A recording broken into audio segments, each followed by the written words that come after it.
The waterfall cut a white scar through the red rock, loud enough to drown the world, gentle enough to make secrets feel safe.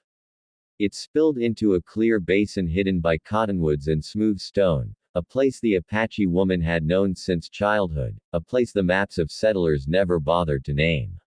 She had come there before dawn, following the trail of deer in memory, carrying a bundle of cloth she planned to rinse and mend. The canyon held the cool of night, and mist beaded on her braids as she stepped behind the falling water where the rock curved inward like a shield. She did not expect the cowboy. He arrived by accident, chasing a mule that had slipped its tether and bolted into the ravine. He was young by frontier standards, not yet worn into bitterness, with dust on his boots and a revolver that still felt heavy at his hip. When the mule disappeared in a scatter of stones, he followed the sound of water, thinking only of bringing the animal back before the sun rose too high. He rounded the bend and stopped as if the canyon itself had grabbed his shoulders. She sensed him before she saw him. The way birds went still. The way the air tightened. The way the water seemed suddenly louder. She stood behind the veil of the falls, the cloth she had been washing swept from her hands by the current. It clung somewhere downstream, beyond reach. The cool air raised gooseflesh on her arms, but she did not step forward. She did not scream. She did not run. "Cowboy," she whispered, her voice threading through the roar. "Don't look." The words were not a plea. They were a command shaped by dignity. He turned his head at once, eyes on the far wall, cheeks burning. He raised his hands to show they were empty, as if the canyon itself were the judge. "I won't," he said, loud enough to be heard, soft enough to mean it. "I swear it." Behind the water, she breathed out. She was not afraid in the way the traders' stories described fear. She had crossed deserts with less than this, buried loved ones with her own hands. But she was wary, the way one is wary of a rattlesnake that has not yet decided whether to strike. She gathered her thoughts like arrows, choosing them carefully. "You came the wrong way," she said. "This place is not for you." "I know," he answered. "I was chasing a mule. I'll go." She did not tell him to go faster. She did not tell him anything else at all. Silence stretched, filled by the water and the wind threading through cottonwood leaves. He took a step back, then another, careful not to turn and look.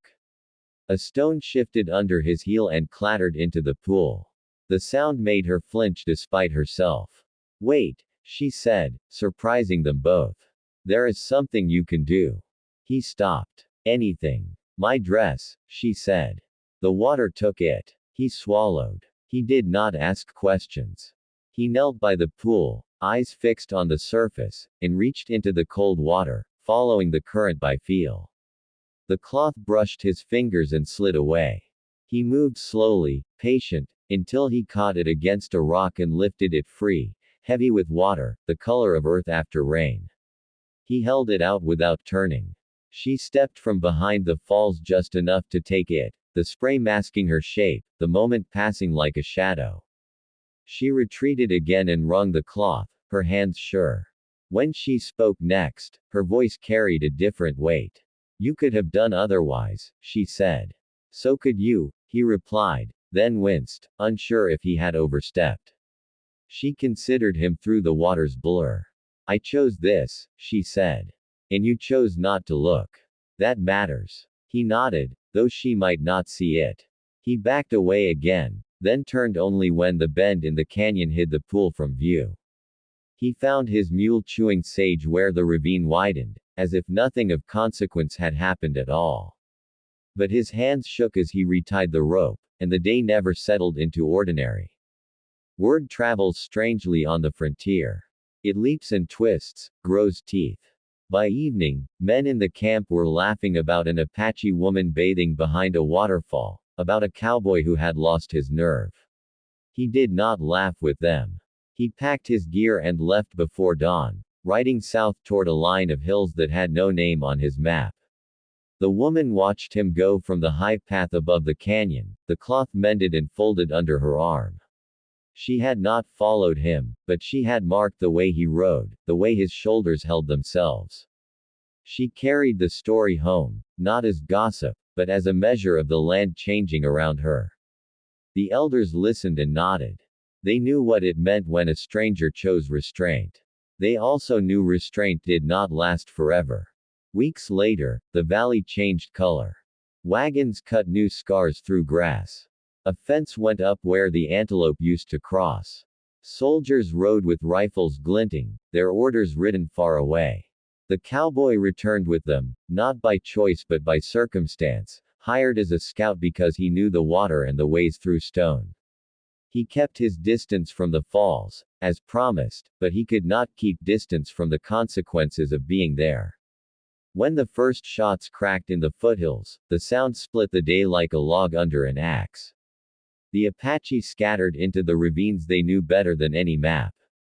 The cowboy found himself between commands shouted by men who did not know the land and instincts telling him the land would not forgive them.